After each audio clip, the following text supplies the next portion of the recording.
Hi friends, welcome back to my channel. ఈరోజైతే యమ్మీ gulab jamun prepare చేశానండి. చూడండి ఫ్రెండ్స్, సాఫ్టీ గులాబ్ జామున్ మా పిల్లలు అడిగారని ప్రిపేర్ చేశాను అనమాట. ఇంకా వాళ్ళకి నచ్చిన స్వీట్ చేశానని వాళ్ళు హ్యాపీగా తినేస్తున్నారు. నేనైతే ఇంకా ప్రాసెస్లోకి వెళ్ళిపోదాం. ఎంటీఆర్ మిక్స్ తీసుకున్నానండి, 175 గ్రామ్స్ ప్యాకెట్.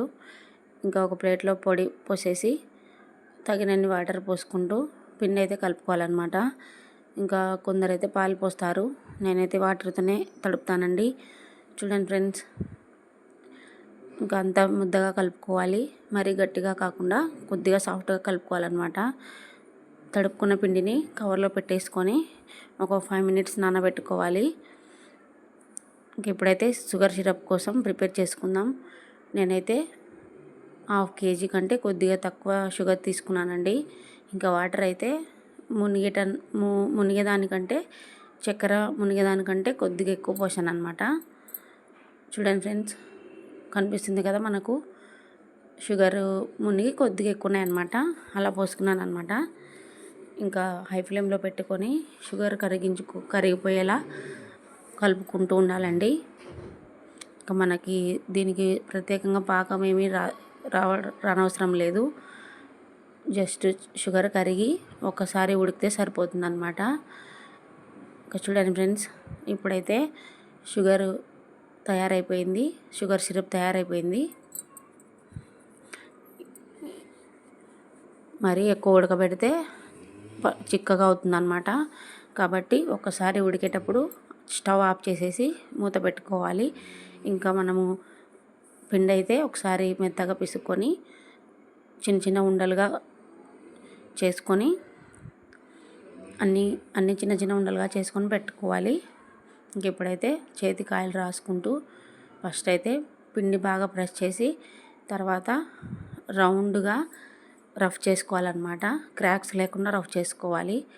అలా రఫ్ చేసుకోవడం వల్ల మనకు డీప్ ఫ్రై చేసినప్పుడు క్రాక్స్ లేకుండా బాగా నీట్గా ఉంటాయండి. చూడండి ఫ్రెండ్స్, నేనైతే ఇంకా అన్నీ రఫ్ చేసి పెట్టుకున్నాను అనమాట. మనకు ఈ రఫ్ చేసుకునేది ఎక్కువసేపు పడుతుందన్నమాట. ఇంకా మిగతా ప్రాసెస్ అంతా త్వరగా అయిపోతుంది. ఇలా చూడండి ఫ్రెండ్స్, క్రాక్స్ లేకుండా నీట్గా రఫ్ చేసుకోవాలన్నమాట. ఇంక ఇప్పుడైతే స్టవ్ మీద ఆయిల్ పెట్టానండి. ఫస్ట్ అయితే ఆయిల్ హై ఫ్లేమ్లో పెట్టుకోవాలి. ఇంకా ఫ్రై చేసేటప్పుడు మాత్రం లో ఫ్లేమ్లో పెట్టే ఫ్రై చేయాలండి. ఎందుకంటే మనకు లోపల ఫ్రై అవ్వవు, ఇంకా పైన ఏమో ఎర్రగైపోతాయి, లోపలేమో పిండి పిండిగా ఉంటాయన్నమాట. కాబట్టి మొత్తం ఫ్రై అయ్యేంత వరకు లో ఫ్లేమ్లోనే పెట్టుకోవాలన్నమాట. చూడండి, ఇలా నిదానంగా ఫ్రై చేసుకోవాలన్నమాట.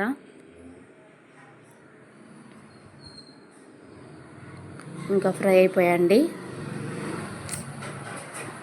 ఇప్పుడైతే షుగర్ సిరప్లోకి వేసుకుందాం డైరెక్ట్గా. చల్లారాల్సిన అవసరం లేదండి, వెంటనే పాకంలో వేసుకోవాలి. అప్పుడే పాకం బాగా పీల్చుకుంటాయి అన్నమాట. చూడండి ఫ్రెండ్స్, ఇలా నిదానంగా ఫ్రై చేసుకోవాలండి. అప్పుడే మనకు పర్ఫెక్ట్గా గులాబ్ జామ్ అనేది ప్రిపేర్ అవుతుందన్నమాట. ఇంకా త్వరగా అయ్యే స్వీట్ ఏదంటే అది గులాబ్ జామేనండి. ఏదైనా ఫంక్షన్స్కి లేకపోతే పిల్లల బర్త్డేలకి ఎప్పుడైనా కానీ త్వరగా చేసుకోవాలంటే ఈ స్వీటేనండి మనకు.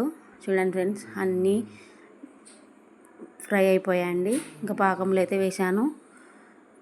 చూడండి, చూడడానికి ఎంత బాగా కనిపిస్తున్నాయో. ఇంకా ఒక 1/2 అవర్ తర్వాత ఇంకా మా పిల్లలు తింటామంటే అప్పుడు కప్పులో వేసిస్తున్నానండి. ఇప్పుడైతే జ్యూస్ బాగా పట్టుకున్నాయి. చూడండి ఫ్రెండ్స్, ఎంత సాఫ్ట్గా జ్యూసీగా ఉన్నాయో. ఇలా ట్రై చేసి చూడండి, మీకు కూడా పర్ఫెక్ట్గా వస్తాయి. Okay friend, please like and subscribe my channel.